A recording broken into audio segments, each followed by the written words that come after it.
Hi, everybody. Welcome. Um, just a couple of things while we're waiting for a few more people because it's not top of the hour yet. So we'll just hang out for a little bit and wait for more folks to join us. But just a couple of things. Um, if you have any questions during this time, what I'm going to ask you to do is put them in the chat. And oh, hi from Scotland, Lorraine. How nice to see you. Oh my goodness. It must be late where you are, right? Good for you. Keeping the midnight oil, huh? Um, so in the chat, guys, what you can do if you don't want the little chat bubbles to keep popping up on your screen, all you have to do is open the chat window, just click on it and it'll open, and then you can drag it over to the side so that it's out of your way and you can still, notice what everybody puts in the chat. Yeah, Lorraine, almost midnight. Oh, thank you. I hope I live up to your expectations. I'm sure gonna try. So why don't some of the rest of you pop in and let me know where you're calling from. If you want to unmute, I think you can.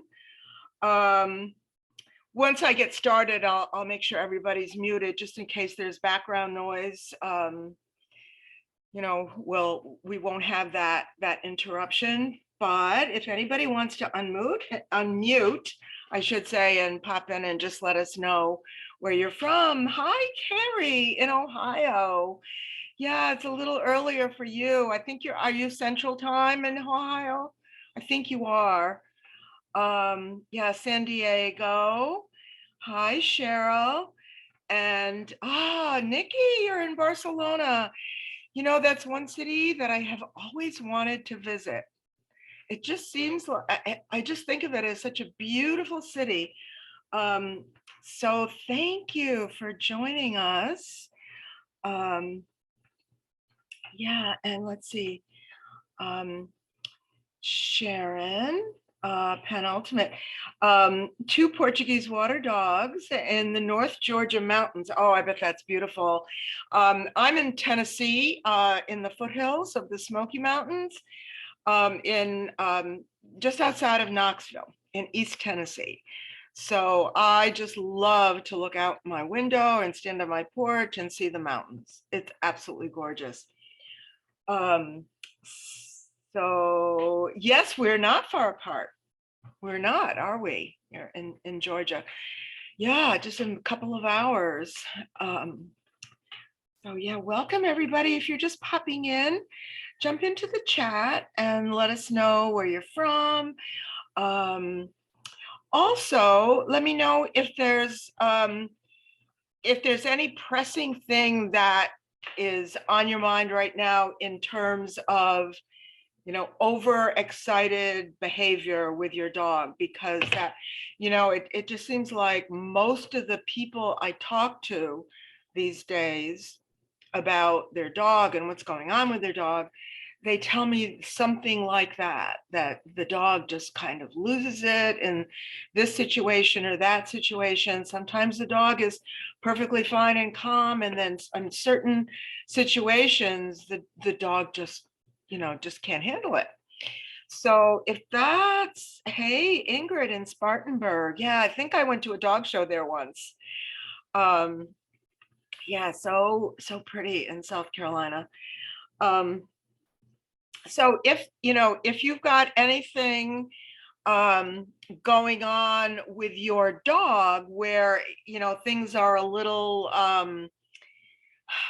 troubling, because I know it can be really frustrating when that happens. And I think a lot of the frustration comes from the fact that we want to do something and we do the thing that seems to make most sense to us, but it doesn't get the result that we think we should be getting from it. So that, it gets frustrating. So I'm going to talk about that tonight, because that seems to be something that is really on a lot of people's minds. So, okay, guys. And again, one more thing, I'll say it. Welcome, everybody. If you want to jump in the chat and just let me know where you're from, I'd love to see. We have people from Europe and we have people from the US and all over. So thank you so much for joining. I'm so excited to have all of you here. And just one more thing about the chat. If you don't want the little chat bubbles to keep popping up on your screen, because sometimes that gets a little distracting, you can open up your chat and then the box will open up on your screen and you can just drag it off to the side. So you can still see it, but it won't be like right in the middle of your screen. So you can go ahead and do that. And then if during the presentation, if you have any questions or any comments or anything that you want me to explain a little bit further, put that in the chat. I may not notice it right away, but I definitely will get to it. So just go ahead and put that in the chat. And hey, Mary from Australia, welcome. And yeah, hi, Beverly in Maine. Yeah, Australia, are you, is it like early morning in Australia or middle of the day? I know that I Zoom with somebody from New Zealand a lot, and I always have to kind of keep track. She's like a day and a half ahead of my time. So yeah, so I think it's already tomorrow where you are. So awesome. Yeah, 11 a.m. Saturday. Yep, that's what I thought. Okay, good. Well, I'm glad it's a decent time of day and not like, oh, dark 30 in the middle of the night. So, okay, guys. So here's what we're gonna do. I am going to, let me just switch this view for a second. Okay, so I am going to share my screen in a second and start the PowerPoint slides. But before I do that, let me just give you an idea of kind of an overview of where we're going with this. And you know that the title of this presentation is, you know, I don't remember the exact words, but it's something to the effect of, if you have an overexcited dog, then there's reasons why you shouldn't use training as your first step. That's not the first thing that you want to do. There's other things you need to take care of first. And so that's what we're going to talk about. So if you have a dog that gets overexcited, overreactive, you've been kind of frustrated, a little bewildered, and like, I wish I knew what to do about this, sit back, relax, and I am hopefully going to resolve some of that frustration for you, take away some of your worries. You won't get all the answers because it gets, you know, it's complicated. It's not something, it's not a magic wand. Behavior is something that, you know, can get pretty complicated. There's a lot of things that influence behavior for people and for dogs. So there's no simple answer, but what I want to do is give you a different perspective on what's going on. Kind of like open your eyes a little bit to a different way to look at the situation. And I think that that is going to be enormously helpful to you. And then if there's, you know, more that you want to do with that, then, you know, you can always follow up with that. So, okay. All right, let me see, Carrie, let me see what you've written here. Yeah, Carrie says, I have a 6-month-old pup and our home environment is very quiet and calm. So when we leave that environment, she's easily overstimulated. Okay, totally get that. It's very common. Even just to go in our yard, she's overstimulated within minutes. We have reactive dogs in yards that back into ours, separated by fences, but can see and hear each other. Cannot change this right now. No, of course not. I mean, there's a lot of things in our environment. They just are what they are, and we can't change them. But what we can change is the way we approach it and the way we manage it. So that's part of what I'm going to talk to you about tonight. You're near an airport. Yeah, with loud planes. We have loud traffic, frequent sirens from a nearby firehouse. Oh my goodness. Um, so ways to ground her and desensitize transitioning from our low stimuli indoor environment to a high stimuli urban environment would be helpful. Okay.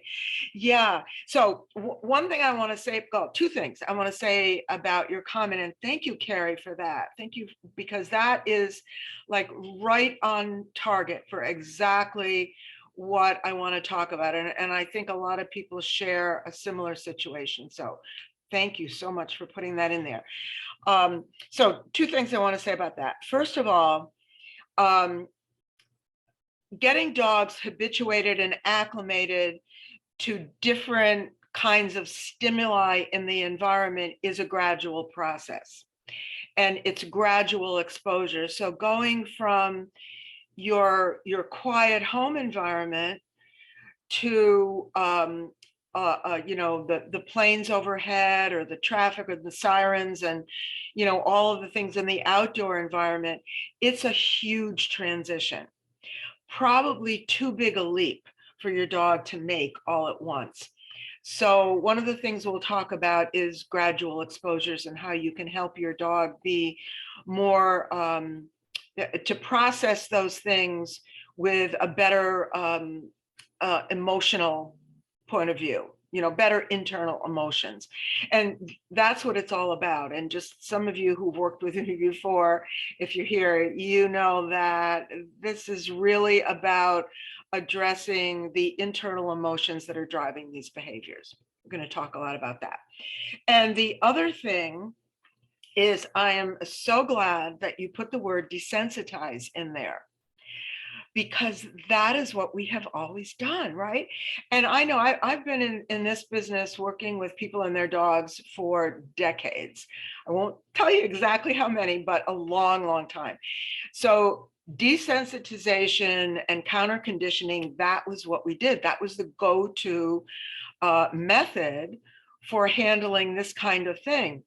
But what behavior science is starting to uncover, and there's so much that's evolving in our industry as dog professionals now, what we are discovering is that that may not necessarily be an ideal approach in all situations.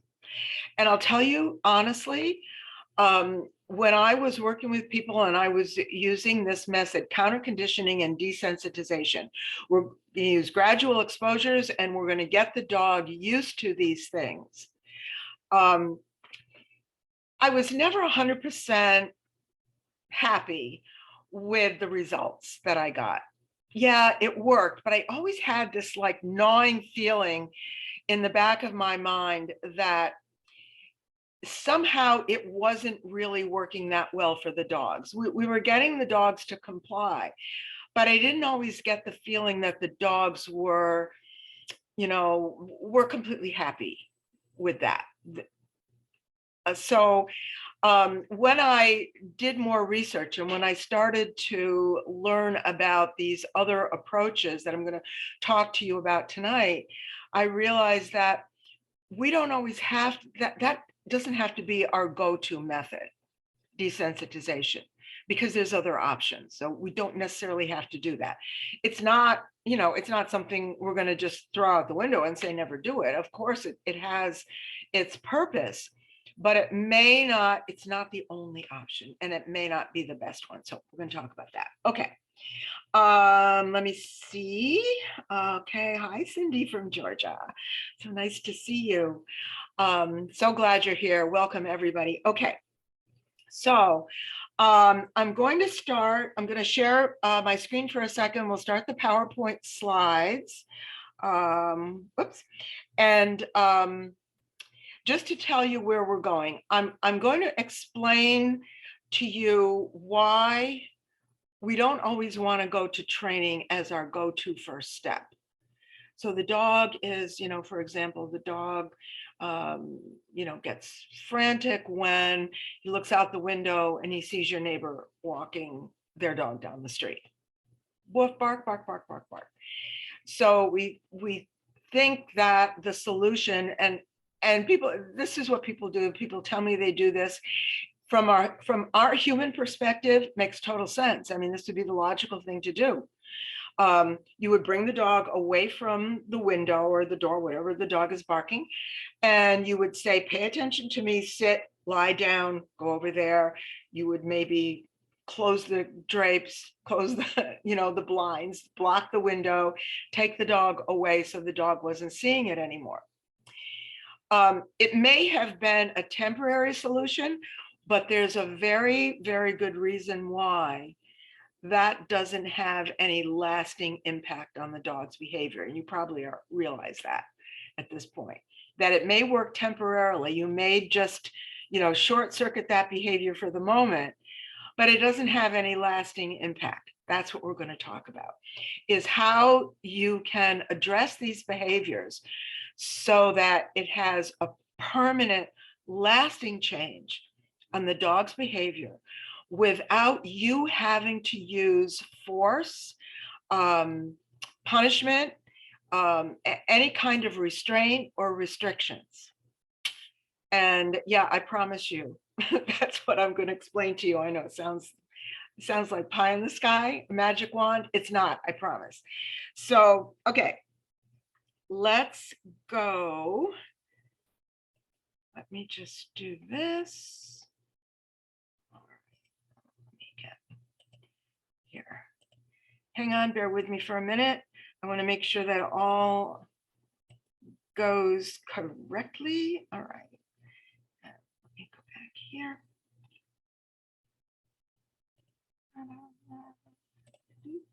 Okay. And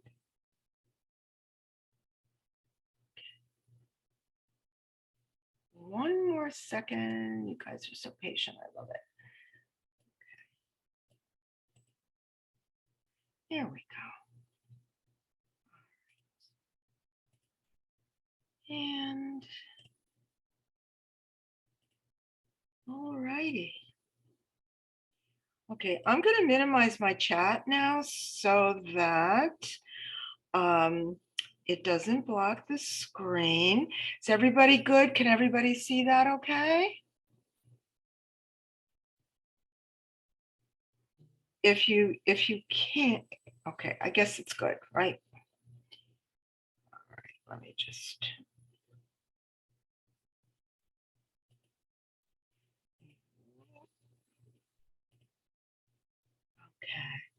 Okay. Just kind of wave in your window, those of you who have your call, if you can see my screen. Just kind of give me a wave. Okay, awesome. Thanks, guys. Just wanted to make sure. Okay, thank you. All right. Okay, so let me get rid of that. Okay, so 3 reasons.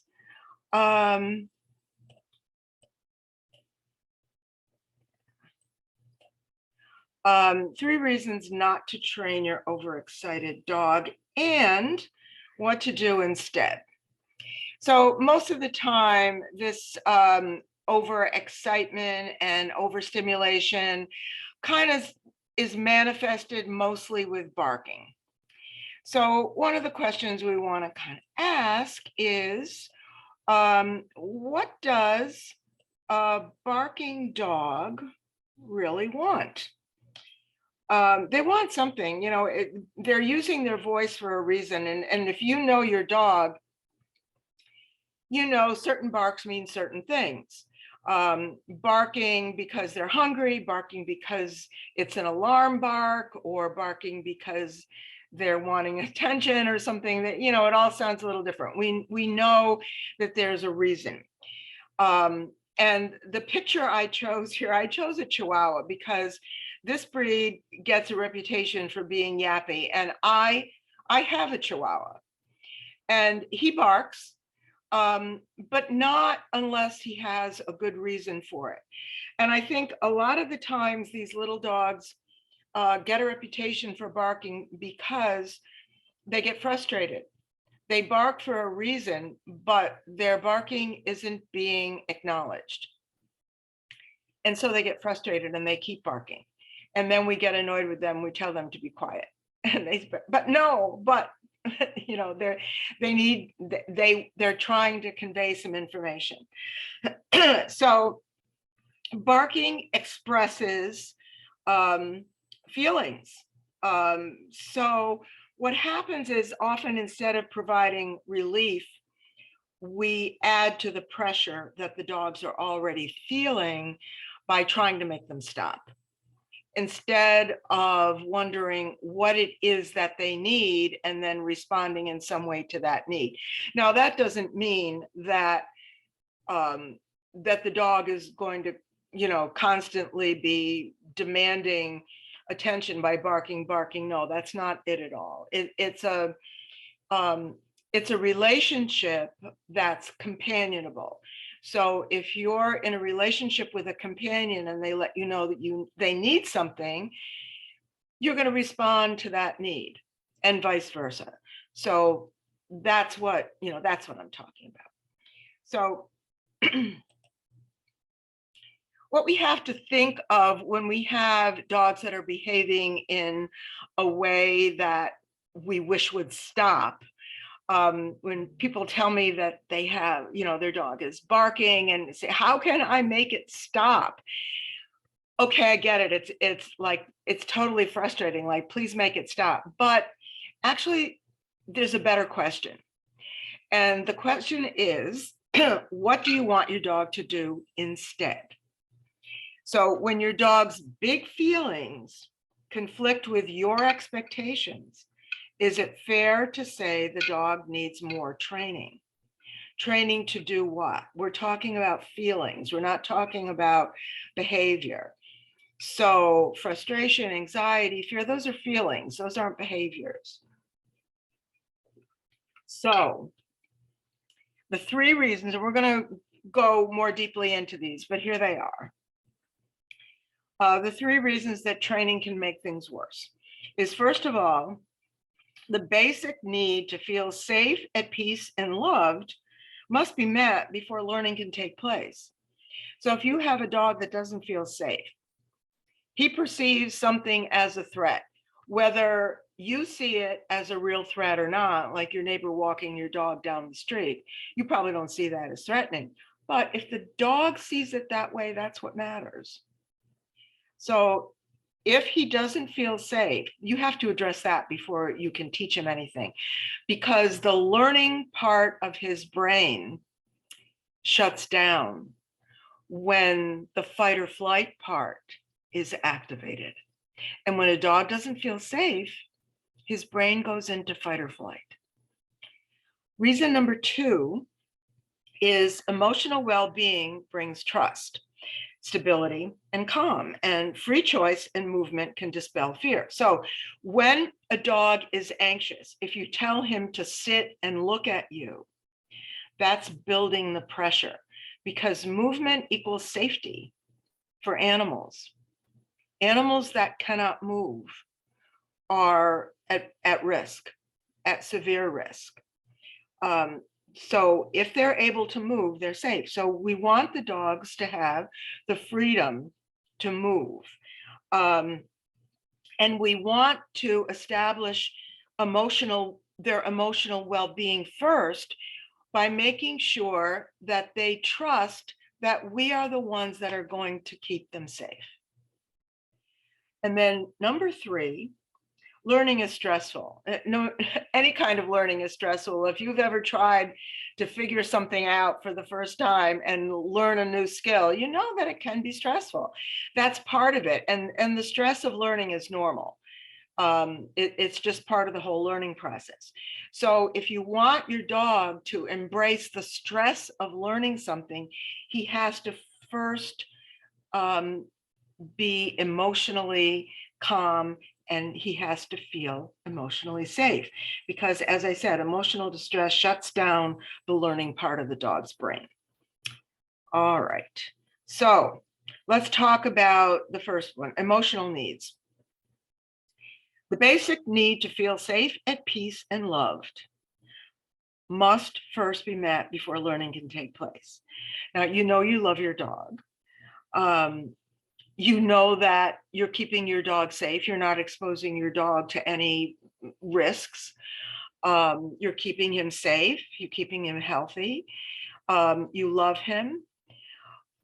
But if the dog isn't if the dog's internal emotional state doesn't reflect that feeling of calm and peace and safety, then learning can't take place. So we need to address that internal emotional state.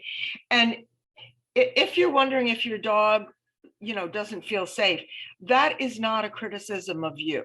That is not your fault. It could be due to a lot of things that have happened in your dog's life through no fault of your own. You are doing your best and you are doing a great job. But if there is emotional stress because of the way your dog is processing his environment, that's not your fault. But the other side of it is you have the power to do something about it. And that's what I'm going to help you with today.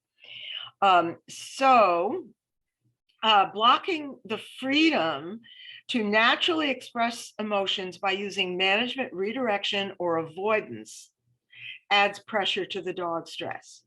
So you're avoiding having the dog confront the situation by taking him away from whatever that stimulus is that is creating that reaction in him. Whether it's, the mailman coming to the door, whether it's somebody outdoors, whether it's the noise of traffic, when you're walking your dog, whatever it is, by protecting your dog from that, by avoiding having him be able to process that in a healthy way, it's adding to his stress. So let me give you an example of that. The example that I've used with people in the past is imagine that you looked out your window and you saw that there was a bear in your backyard, a bear, and it was coming toward your house, and you were saying, oh my God, there's a bear. We have to do something. That bear he's going to come and rip the door off the house, because bears can do that.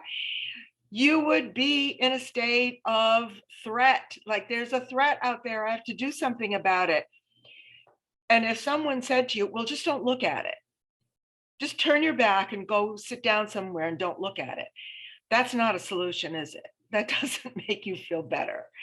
So when we're burying those environmental stimuli from the dog, we're not solving the problem. We're just adding to the pressure, because the dog knows the threat is still there. But now he can't look at it. He can't process it. He can't, if something is coming at you that's scary and you can't see it, that's why horror movies are so popular, because you can't, the scary thing is there and you can't see it. It makes it worse, doesn't it? So this dog, the dog in this picture, I want you to look at the body language of this dog. He looks a little worried, and you can tell he's got a little tension in the muscles above his eyes and in his forehead. There's a little wrinkle there. His mouth is closed. His ears are alert and forward a little bit. He's not stressed. He's not over threshold, but he looks like he's just a little bit worried about something. So he's prepared to deal with whatever it is that's out there. He's not over threshold. So if you are struggling with managing your dog's over emotional reaction to things, and it's impacting your lifestyle and making you feel frustrated, upset, guilty, confused, embarrassed, all of those things, then you're missing out on a lot of the enjoyment of just having a dog in your life. So we want to address that. So number 2 was a dog's emotional well-being. This is actually the core of what I teach when I'm helping people with this process. because you have to address the emotional well-being first. The dog has to trust that he's safe. He has to feel secure. He has to feel that his world is predictable and consistent. And he has to have a sense of peace and calmness. And if he doesn't have that, then he is struggling, and he's accumulating little mini traumas throughout the course of his day. And the traumas you don't experience a trauma and then it disappears. When you experience a trauma, it stays. The next one is layered on top of that one, layered on top each time. So you can have a stack of those experiences which build up and bring dogs to the point where they just don't process their environment in a calm way. So the 5 bullet points here: acknowledge, appreciate, accept, ask, and agency. This is what I call the A stack. And this is the core of the system that I'm going to summarize for you. I can't explain it completely in all detail because it's a process that you work through over time. But I want to give you a pretty clear understanding of what it's all about, so that you understand that this is an option. This is a way that you can truly help your dog in a very productive and positive way. So when a dog is excited and reacting to something in a fearful way, instead of avoiding the situation, we want to let them know, yes, I see what you're scared about. I see that. Yes, Billy next door is out walking Buddy, and they're going for a walk down the street, and I see that. So you're acknowledging the thing that the dog is upset about. Yes, I see the bear in the backyard. I see it too. And then appreciate means that you just validate the dog's feeling. I know that's making you upset. Yeah, I understand that you're upset about that. You see them walking, and I see that really bothers you. There's no instruction. There's no telling the dog, you need to calm down. That's nothing to be scared of. We're not doing that. There's no judgment. There's no instruction. We're just saying, I see what you're scared of, and I know that it's bothering you. And then you accept it, because without acceptance, the progress, you just run into a brick wall. Because the opposite of acceptance is resistance and avoidance. And you've heard that phrase, what you resist persists. Heard that, right? So the mistake that we make, and the reason, go back to what I said, why desensitization and counter conditioning, I felt that it really wasn't 100% as successful as I wanted it to be in a lot of cases. It's because this idea of acceptance is missing. What we're saying to the dog is, what you're doing is not acceptable. I'm resisting it, and I'm showing you something else that you must do instead. The difference in the approach that I'm going to describe to you is that instead of saying to the dog, you must accept the alternative that I'm giving you, I want you to go and sit down on your mat over here, and I want you to watch me.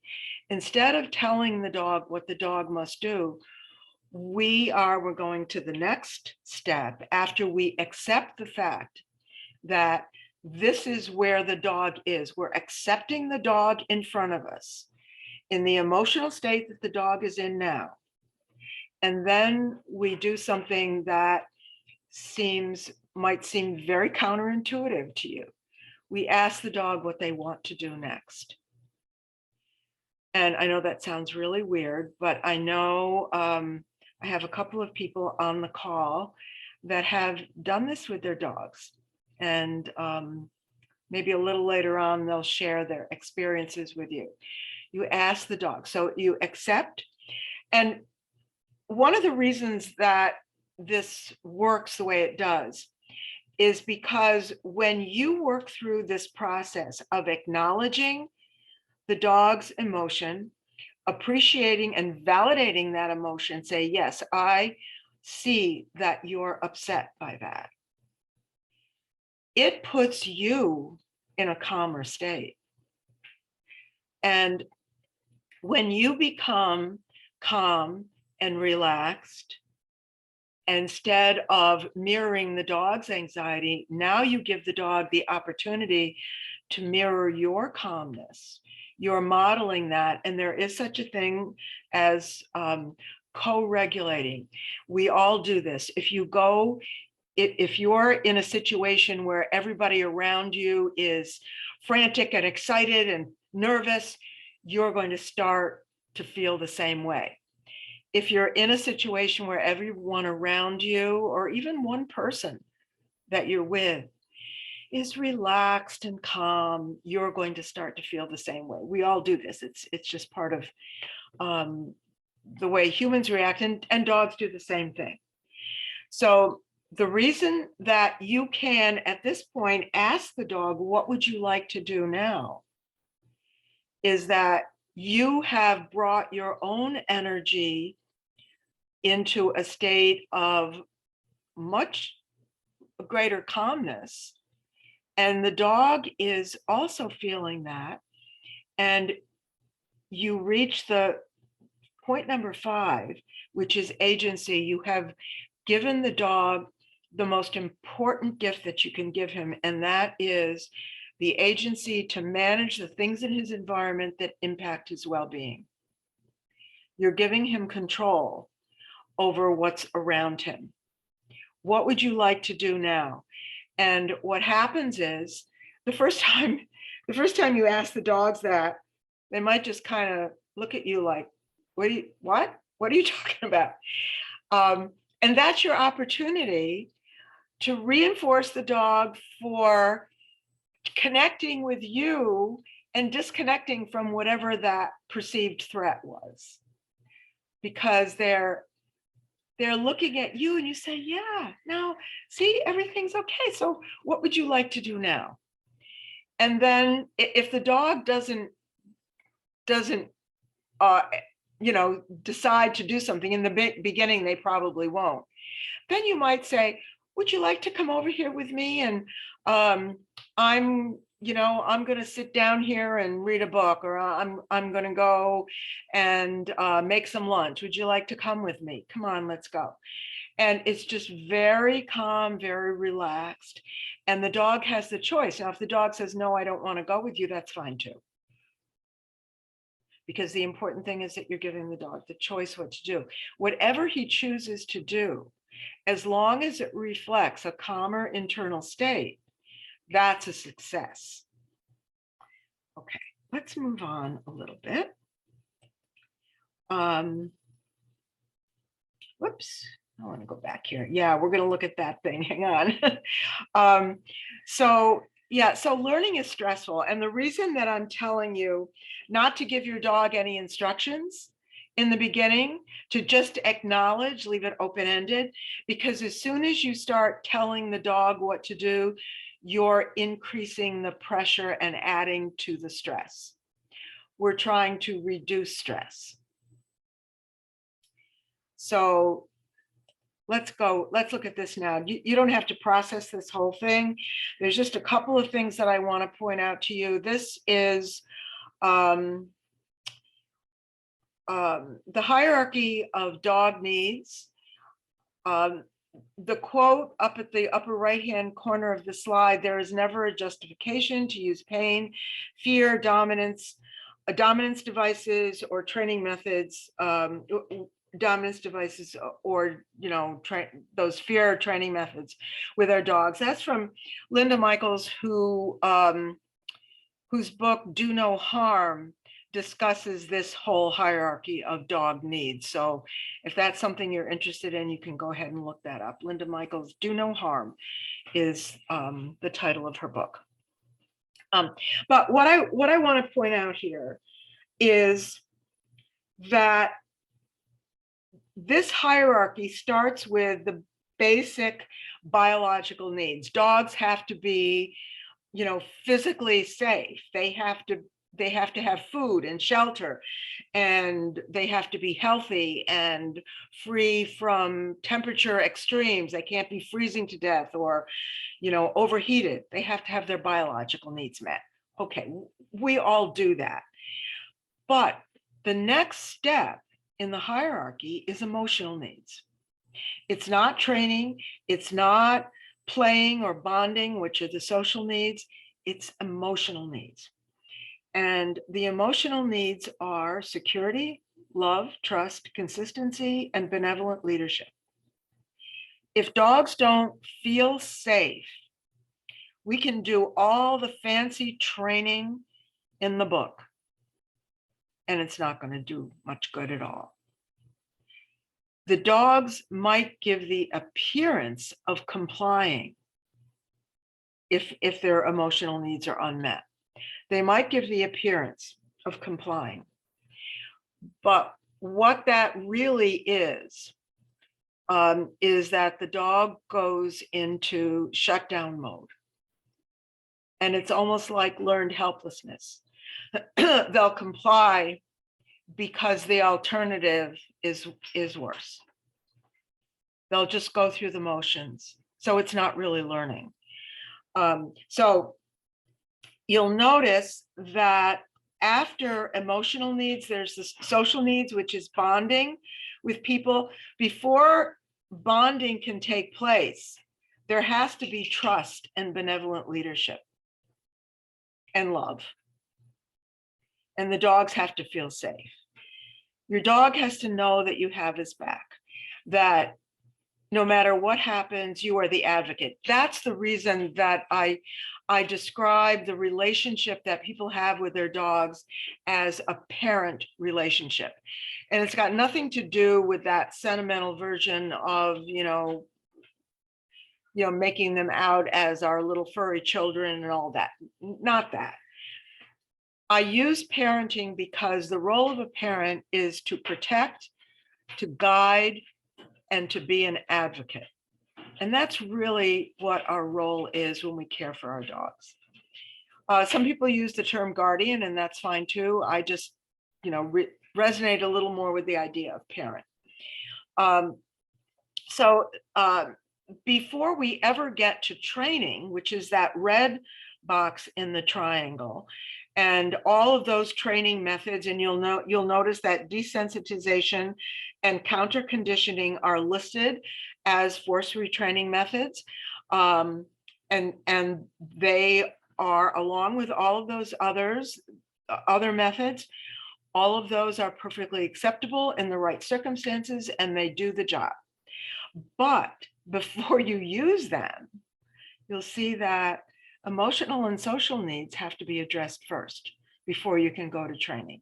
That's why training isn't your first option. It's there, it's important, and we need to do it, but we need to prepare. So I think the most important quote on this is the one that I put over on the left-hand side. Dogs must be happy in order to learn, pay attention, and problem solve. Okay. You may have seen this before, this graphic, a dog's emotional cup. I want to point out here some of the important parts of what refills a dog's cup and what empties a dog's cup. And by the way, I know that it's hard to take in everything in this graphic all at once.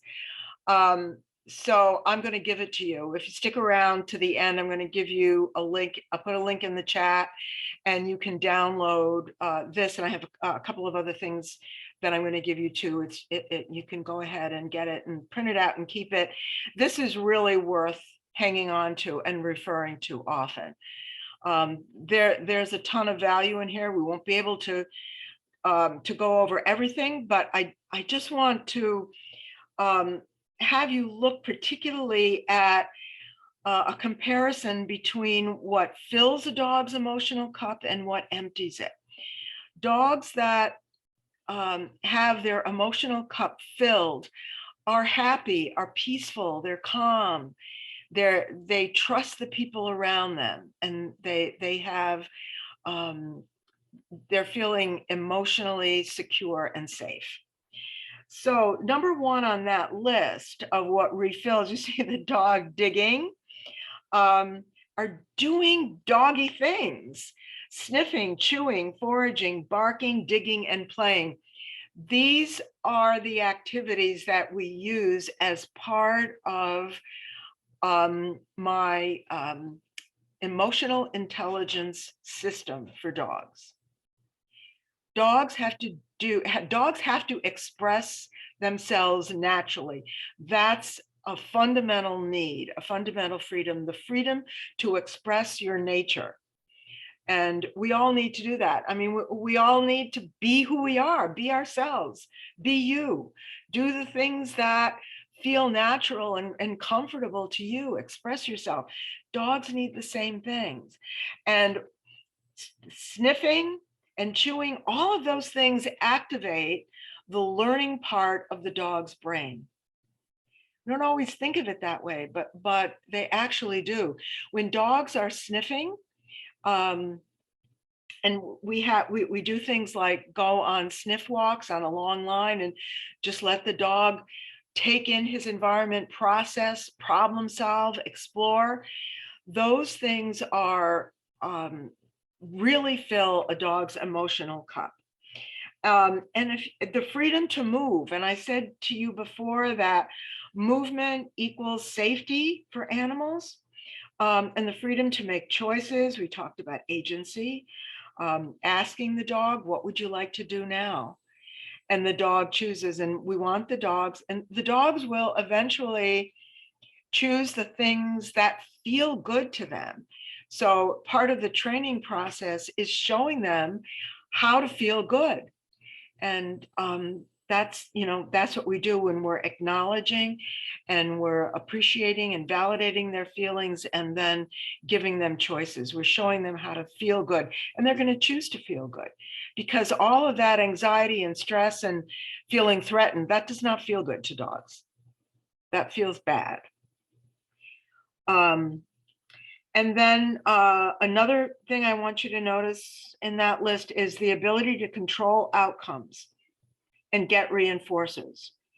We want to give dogs more than one way to get a reinforcement. It's not just the only way you can get the cookie that I have in my hand is if you sit. There's more than one way to get that treat. You have choices, you have options. So that's all part of it. And then of course, having a safe, quiet place and getting to do things that dogs love to do. And the things that stress dogs are isolation, being denied access to reinforcers. And what this makes me think of is one of the things that we're often told to do is if a dog is doing something that we don't like, that we turn our back on the dog and ignore it. And, I understand that. And, back in the day, I taught that too. But I look at it differently now. And I see it as depriving the dog of emotional support. And that isn't fair. It seems unfair to me. So I don't always advise people to do that. Instead, there are other ways to get dogs to make different choices, and that's part of the whole process of filling the dog's emotional cup, is give them options to do things that they like, and things that are acceptable to you too. And being unpredictable, being unclear, having a dog being confused, setting him up to fail and then punishing him for failing. There are still lingering training processes out there where people do that. sorry to say that's true, but they do. They set the dog up to fail and then punish the dog for failing. And that's really not fair. You wouldn't want somebody to do that to you. All right, so I'm going to move on from this slide, but hang on, because I'm going to give you a link where you can get this, and it's free for anybody. It's not copyrighted. It's just that you can't, change it or claim it. And it's by a couple of trainers. That Lily Chin did the drawing, and Sarah Owings, a very well-known positive trainer, has created it. So it's a great source. So let's let's look at what happens when dogs are over aroused. They're expressing feelings. And when we don't acknowledge those feelings, when your expectations are different and you resist the dog's feelings and try to impose your expectations on the dog's feelings, that's where we have conflict. That's where we have dogs that are stressed. And dogs don't really learn much from that, because they're in that fight or flight part of their brain. So what we strive for, instead of over-arousal, is emotional intelligence. And you probably have heard this term applied to people. And I believe that we can apply it to dogs also, that we can build emotional intelligence in our dogs. And what that means is that it's a dog's inner emotional state of happiness. And in order to achieve that, it needs benevolent leadership. And that is part of giving a dog, expressing the dog's emotional needs, fulfilling their emotional needs.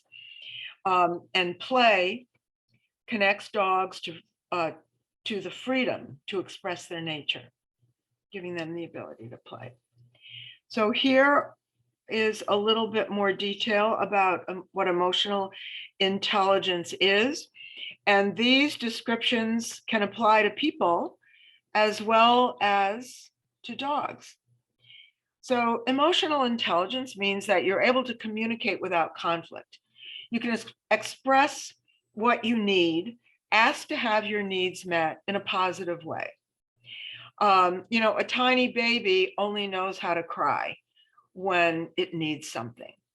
But when we grow up, we learn that there are other ways when we can express our needs, and that's what we want our dog to do. Instead of expressing needs with frantic barking and overreaction to a perceived threat, wouldn't it be great if they saw something out there and went to the window and said, "Woof, hey, check that out." And you might say to the dog, "Yep, I see it. Interesting." And then the dog says, "Okay, just wanted to make sure you saw it," and then goes about their business. Most of us would be pretty satisfied with that. I would. Another characteristic of emotional intelligence is that a person is socially comfortable. They don't see other people as dangerous. The opposite would be like you're paranoid, like everybody's talking about me, everybody's out to get me, everybody hates me. So a dog sees people as friends, even if they're strangers. So for years, I was, before COVID, I was very active in an animal therapy, dog therapy program with the university here in Knoxville. And one of the things that we wanted to make sure before we accepted a dog into the program was that a dog was super friendly when he met a stranger. He'd walk up to somebody he didn't know, wag his tail in a super friendly way and say, "Hey, would you like to pet me?" And, most people would pet the dog and so forth. Not like rushing up to somebody barking and jumping, because that's over the top, and that's not acceptable. So socially comfortable, processes their social environment in a normal, productive way. They can self-regulate their emotions. So if something happens that is annoying or irritating, they might feel that annoyance and then understand how to regulate that feeling. They have some control over their emotions, not by suppressing them, but they have positive ways to relieve the stress of negative emotions. And play, the ability to freely express natural behaviors, you know, being playful, sense of humor, having fun, that's all a part of emotional intelligence. And finally, feeling overall just happy about things. And happiness doesn't mean that you're always gleeful and jumping for joy. Happiness is part of having your emotional needs met. So those are the goals that we're striving for with our dogs. And you can see that none of those have to do with teaching them specific behaviors. So let's look at this little, and this is something else that I'm going to share with you also in that little handout that I'm going to give you when we're done here. So this is the path to self-regulation. A reactive dog sees an event and instantly reacts to it. There's no time. And people tell me all the time, you know, the dog is barking and you know, frantic, and I have no time to deal with it. It just happens so fast. It can go like from 0 to 90 in a half a second. And that's because the threat and the reaction are the same for the dog. That's what reactivity is. It's an excessive, extreme, out of the ordinary reaction to a normal event. When we start to move towards self-regulation, the dog discovers that he can feel safe at a distance. And so when we're working with our dogs, we can discover whatever distance from the event makes them feel safe. And it's going to be different for different dogs. Not every dog's going to, you know, feel comfortable at the same distance. So, you know, we have to determine that on an individual basis. And then the next step along the path is that the dog discovers he has the choice to disengage from the threat. He can see it at a distance, and then he can disengage from it. He can do something else that feels better. And one of the most common things that dogs choose to do when they look away, when they disengage and look away from something that they had previously considered threatening, is they'll start to sniff. Because sniffing is a very satisfying, very fulfilling, very emotionally fulfilling activity for a dog. And it's really underrated. So the dog will start to sniff the ground. And that is progress along the path.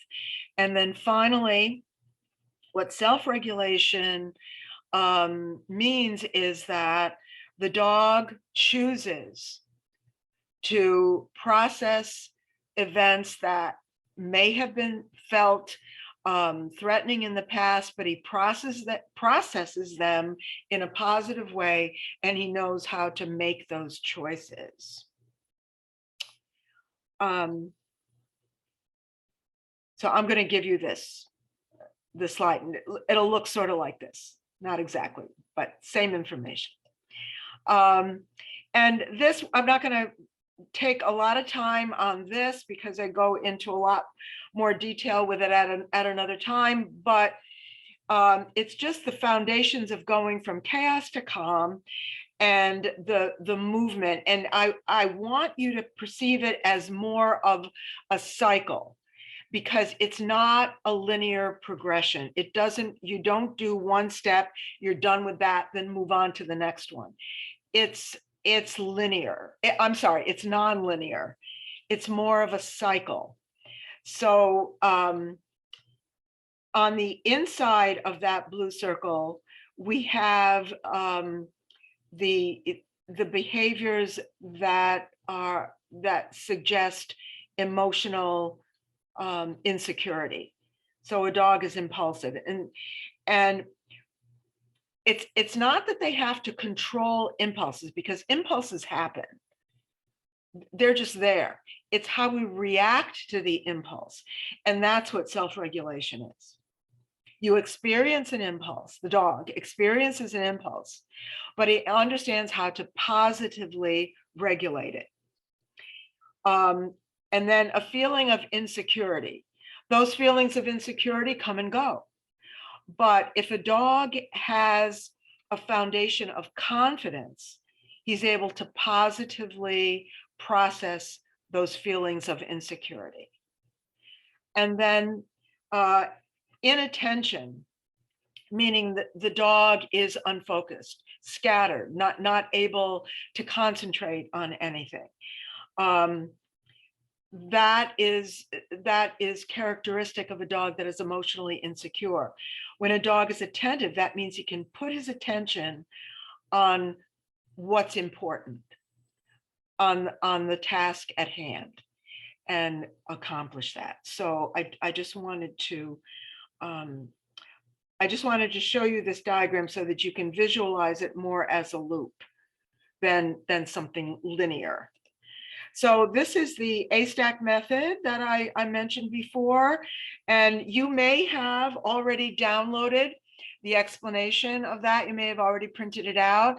I'm including it again in the download. You know, if you already have it, you'll get it twice. And if you don't, then you will have it. I explained this earlier. We acknowledge the emotion, we appreciate it and validate it, we accept it, because if we resist it, we create conflict and we'll never resolve it. And then we give the dog a choice. We ask the dog what the dog would like to do.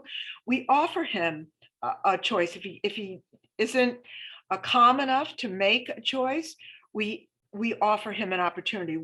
Would you like to do this? Would you like to come with me? And it's not an instruction, it's an invitation. There's a difference. And then we give the dog agency. So all of that, the goal of all of that is to achieve what I call an emotionally intelligent dog. And so I have a program. This is not, I'm not selling this right now, so don't grab your wallet. You don't need it. I'm just explaining what it is, because I want you to be aware that this option is out there. If anyone wants to follow up with me, I'll explain how you can do that. That's always an option. You know, you can always reach out to me. Just reply to any of my emails. I answer every email personally. I don't assign that to anybody else. So if you hit reply on an email and say something to me, you'll know that I see it and the answer you get is directly from me. So if this is something you want to follow up with, you can certainly do that. But our goal is to take reactive dogs and show them how to become calm companions. It's a little bit different from traditional training in the sense that we're not giving the dogs actual instruction. We're respecting the dog's ability to choose what is in his own best interests. So, and this, again, I'm just putting this up here in case any of you want to, and you don't need to write this down unless you want to. You certainly can. I'll leave it up for a little bit, but you can text me on that number. Just tell me that you're texting me about dog training, because I get a lot of, marketing stuff, and I wouldn't want to delete you by accident. So just, make it clear that you're asking about dogs and stuff. And then that's the email. But if you hit reply to any email you get from me, that's the email that it goes to. And then this is it, this is a calendar. You don't need to copy that necessarily. If you want to schedule something with me, we can get together on a private Zoom and talk about what's going on with your dog. Maybe the program I have will be a good fit for you, but maybe it won't. Either way, whatever happens, I'll tell you honestly what I think. And if you need a recommendation to something else, and I will do my very best to give you that. So what I'm going to do now is stop the screen sharing, and I'm going to look in the chat, see if any of you have asked questions, and then we can go ahead and do that. Okay. So let me see. Okay. All right. Okay, so Carrie says, what you're saying makes total sense. I'm glad, glad to hear that. Yes, she's getting used to traffic sounds with desensitization, but she isn't happy. Yeah, see, oh, Carrie, that's what bothers me about desensitization. Not that that's it's not a bad thing. Desensitizing isn't a bad thing. It's just that sometimes for some dogs, it doesn't work. Yeah, I'm looking forward. So Carrie, you know what? If you want to reply to any of my emails or shoot me an email, we can set up a talk and we'll have a conversation about that. Because I would love to hear more about what's going on and talk to you about it, and we'll see, how it goes and whether it's something that'll work or not. And okay, so Penultimate, I forget what your first name was, but anyway, our 10-year-old has, let me move this over a little. Okay. Our 10-year-old has our 11-month-old terrified to cross her path. I've been focusing on the puppy's behavior, but now I'm thinking I should be working with our older dog. Yeah. Yeah, I'd like to hear more about that.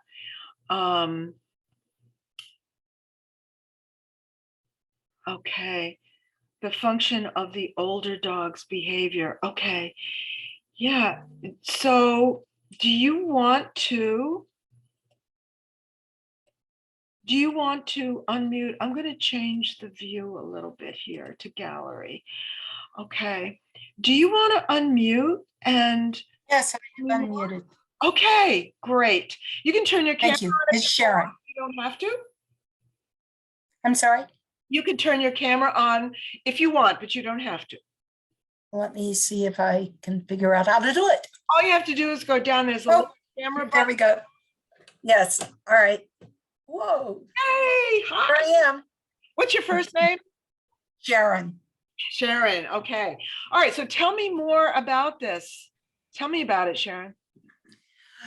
If he's coming in the dog door and the older dog is in an adjoining room with an open door, he will not go through the dog door.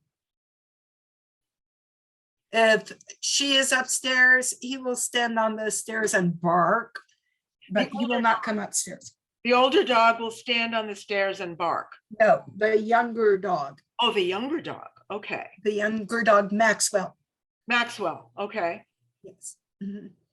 And so the puppy is terrified of the 10-year-old, right? Only in certain circumstances. In other circumstances, they are friendly play, romp together, but it seems as if she will pounce on him if she doesn't want him there. Okay. Is there ever a situation where you get a little worried about the way they're interacting with each other? Only because the older dog will frighten the younger dog. By And then the younger dog comes to us for protection and security. Yeah. Yeah. So what does the older dog do? She'll jump on him and bark and act like she's eating him up. She's never hurt him, Okay. but she sounds like she will. Okay. Okay. So there's something unresolved between the two of them. And you say that you've been focusing on the puppy's behavior in what way? Trying to encourage him to come into the house, to come up the stairs, keeping Lulu, the older dog, away from him as he crosses through the door. Yeah. Just trying to provide him with protection. Yeah. Sometimes, you know, our human nature tells us that if the dog is afraid to do something, that what we need to do is encourage the dog. Come on, coax him. Let's do that. Come on, it's okay. Don't be scared. But doing that doesn't really address the fact that I'm scared of it. You know, the puppy is still scared. And right. the puppy may comply, but you're not really addressing what's really going on behind, what's really driving that behavior. There's something unresolved between the two of them. The older dog is continuing to try to resolve it by doing what you said a minute ago, jumping on him, biting him, acting like he's going to, you know, eat up the puppy and so forth. And that, you know, that can be a little scary for us watching it.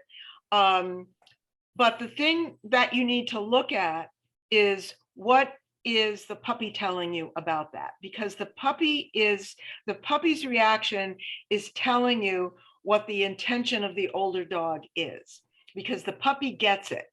As humans, we might misread dog language because it isn't our native language, so we could make a mistake.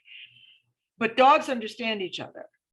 So if the puppy is telling you, I'm scared, what this 10-year-old dog is telling me is scaring me. And so the puppy is trying to appease probably the older dog. Does the puppy kind of like act submissive a little bit and like try to get away and you know, he just won't, he won't cross the threshold in front of her. Yeah. So the message the older dog is sending to the puppy is, watch out.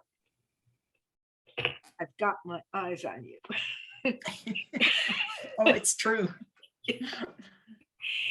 And so the puppy is kind of walking on eggshells. Yeah. You know? So this is something that you need to address.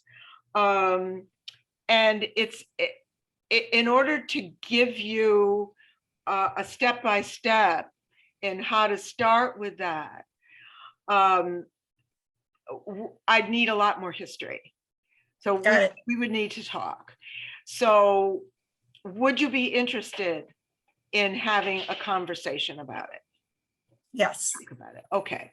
So what I would ask you to do then is send me an email and say, hi, I'm Sharon.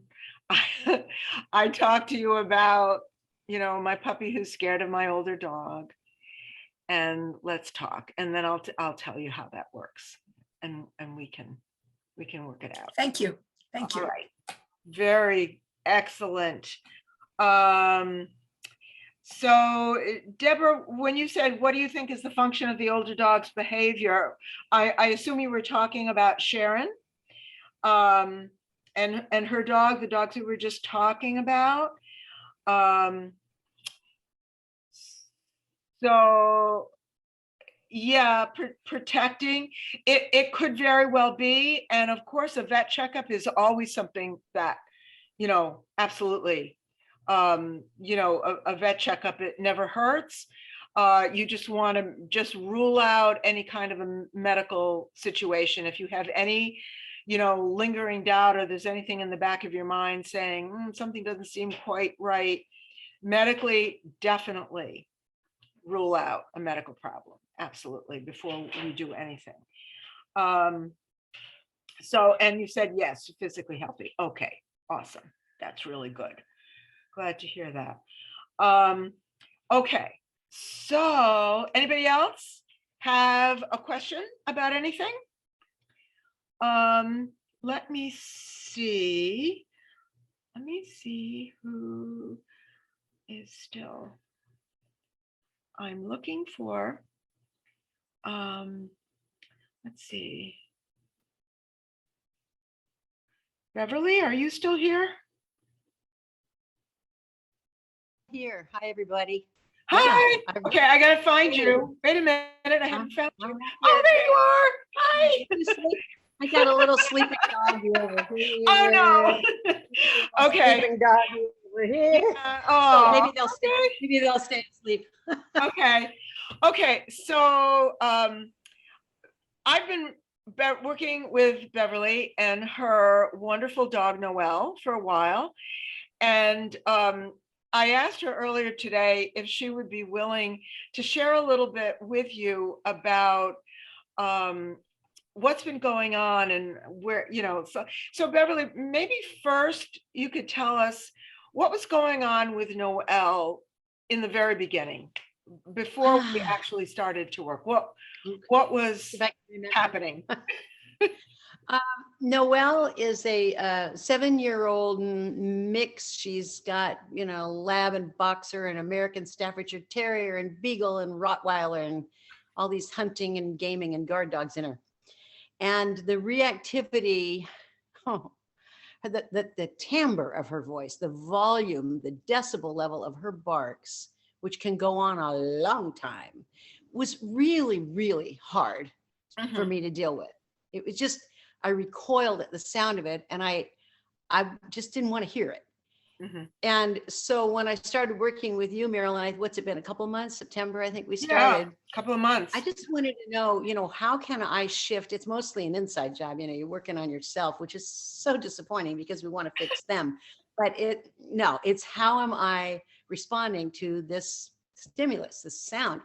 And I realized when I began with those 5 A's that I resisted going near her and just talking to her because the sound was so offensive to me. It's like, I don't want to be near this. I wanted it to stop. As those people say, just make it stop. But the interesting thing is, when I thought, okay, well, that's your opinion. Why don't you do what Marilyn's teaching? And I would stand there or sit with her on the bed or wherever she was barking. That step alone of being quiet and being near her had such an effect on this dog. It's not a magic wand, but it was kind of magical to see how she would settle. Now her voice was still loud and she'd go on. And it felt awkward at first to say, oh man, there's something out there. I can't see it, but I know it's bugging you. It seems so fake.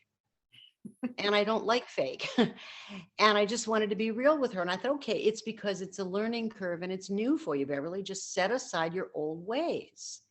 And I've come in these 2 months, can't believe it's only 2 months. It's so real now to us, they're not even steps anymore. Even with this little one dog puppy of my daughter's tonight, he was all yappy because my sister was over. And I just kind of took his face in my hands and I said, oh, you're upset because Aunt Joan is here, aren't you? What would you like to do about that? And he just quieted down. It was wonderful.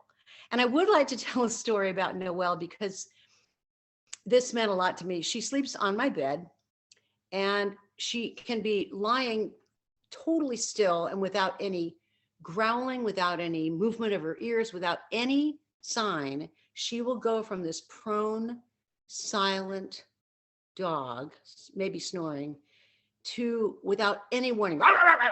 And it's terrifying. It makes my blood just go cold. And I was still sleepy this one night when she did that. Something outside got her attention. So I stroked her in this sleepy state I was in, and I said, "Oh man, there is something out there and you don't like it. And I'm so sorry that's happening to you. What would you like to do instead?" And she jumped, she stopped barking and she climbed into the bed in between the sheets and stretched out and went back to sleep. This was in a matter of seconds. And it was simply because I didn't go, "Stop barking." I know I said to her, "It's time to sleep now. And I know you can make a better choice." So I'm a real cheerleader here. I almost can't believe it that she's the same dog. And when other Yeah, people come over and when say, you just, "Wow, yeah, when you yeah, just acknowledge the emotion instead of resisting it, that's the key, right? Oh, that's it." I It's know, wonderful. and it just warms my heart to hear, um, to see people connecting with their dogs in such a positive way. It's just beautiful. Now, before I forget to do this, I want to tell you that I just put the link in the chat, for the download. Okay, the link for the download of the things that I promised you, the emotional cup and so forth. I just want to read what, Beverly, I'm going to come back to you in a second because I want you to describe that one thing that Noelle did that made us all really smile. So Carrie says, we can definitely talk about this one-on-one too. Yes, Carrie, absolutely. But we as a group have been talking a lot about being overly emotional when it comes to fear and perceived threats and such. But what about when dogs are over emotional in an excited way? Oh, good question. I'm so glad you asked that. So overwhelmed with excitement about stimuli that they can't focus and are barking and wagging their tails, whole bodies jumping. Is the A-stack process similar? Acknowledge, yes, I see the exciting things as a first step and move forward through them. Yeah. Oh, Carrie, thank you so much for asking that. Yes, it's the same thing, because that friendly, we have been talking about the threat detection part, yes. And that friendly excitement is stressful to the dog also, because they want this greeting and they're just so excited, but they don't get the response in the same way from the person they're greeting. It's like an unfulfilled response from them. So what we need to do, yes, we can use the same process and get the same outcome, because what we want is a dog that can process the environment and process social interactions in a calmer way, in a way that fills their emotional cup instead of draining it, and not getting enough feedback is draining for to the emotional cup. It would be for a person, right?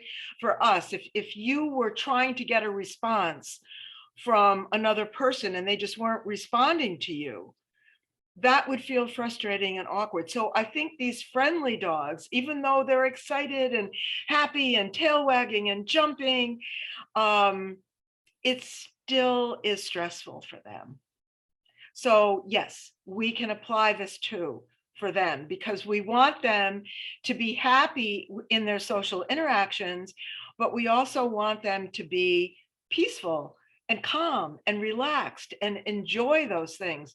And the more peaceful and calm the dogs are, the more peaceful and calm the people are, and the more interaction. I mean, don't you spend a lot more time, snuggling and hugging and petting and talking to a dog that's calm and relaxed than one that's all jumping and in your face? Yeah, we really do. So, okay, awesome. Yes, Kathy. I know. There's a lot of things, if we just take kind of a different perspective on some of these things, it kind of makes a difference in the way we manage them. So yes, I know it's getting late for some of you, and I so appreciate you being here. Thank you so much. Thank you for your attention. Thank you for sticking around. Make sure that you click on that download that I put in the chat. And just before we end, Beverly, would you tell us what happened that one time when Noelle walked to the door and saw something out there and what she did instead of barking? Oh, that was so funny. You know, Marilyn encourages us to have our phones ready and camera ready so we can videotape. That way we can show the class what we worked on and so forth. So she's barking her head off and she runs to the front window, and I got my phone out, and I couldn't capture any of her barking. She just decided she was done. I watched her make her own choice. It's like, I guess barking's not so fun. Is that the story? Was that the one you meant? Yeah, that's Where the she- one I mean. Yeah. Yeah. Yeah. She And it looked was- out the it was- window when she normally would have gone into a barking frenzy. She just looked at it and she went, huh. And she That's right. She did this little like, oh, this is dumb. Hey, listen, know. Marilyn, I see there's a really good question here, and I don't know if we have time for it, but I love the way it's Eileen that says, if you make a mistake, can you try again and the dog will not remember the mistake? And oh, yes. Oh, there's Eileen, so I'm sorry I missed your question. Oh, really yes. good question. Okay, Yeah. thank you. If you make a mistake, can you try again and the dog will not remember the mistake? The dog will not remember your mistake. I'm assuming that's what you mean. Dogs are pretty forgiving. When dogs get upset about a mistake we make, it's because we get upset. You know, we make a mistake and we go, oh, darn, I made that mistake. And the dog is going, oh, what happened? What just happened? But if you make a mistake and you just shrug it off, oh, well, try again. And just treat it as a normal, normal course of events. Hey, we make mistakes. We're human. It's not a big deal. Dogs are forgiving. So if you treat your mistake as just something casual, the dog won't be upset about it. And yes, definitely, just shrug it off. It's it happens, and then just go on. Eileen, did that answer your question?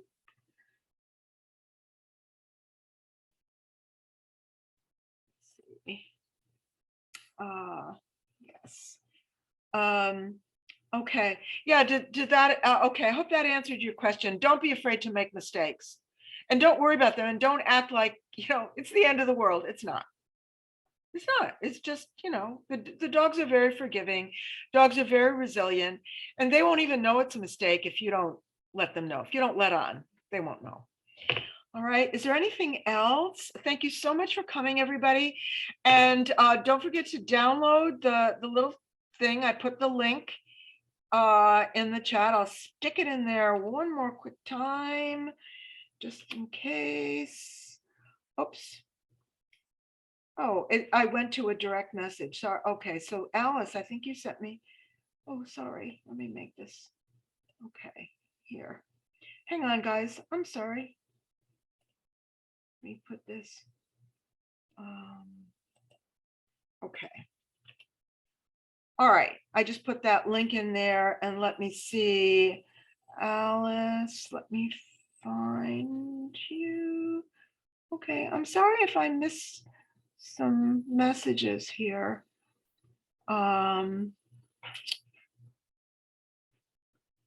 Okay. Guys, you know that you can shoot me an email and I will definitely answer you. You know I will. I'll answer you right away. I'm doing this again tomorrow. You're welcome to come again if you want, if you're a glutton for punishment. And if not, thank you so much. I'm so glad you were here, and I will see you all when I see you. So, anybody else have anything you want to add or ask? Okay. All right. Bye, everybody. Thank you again. And shoot me an email. Be glad to hear from you. Bye.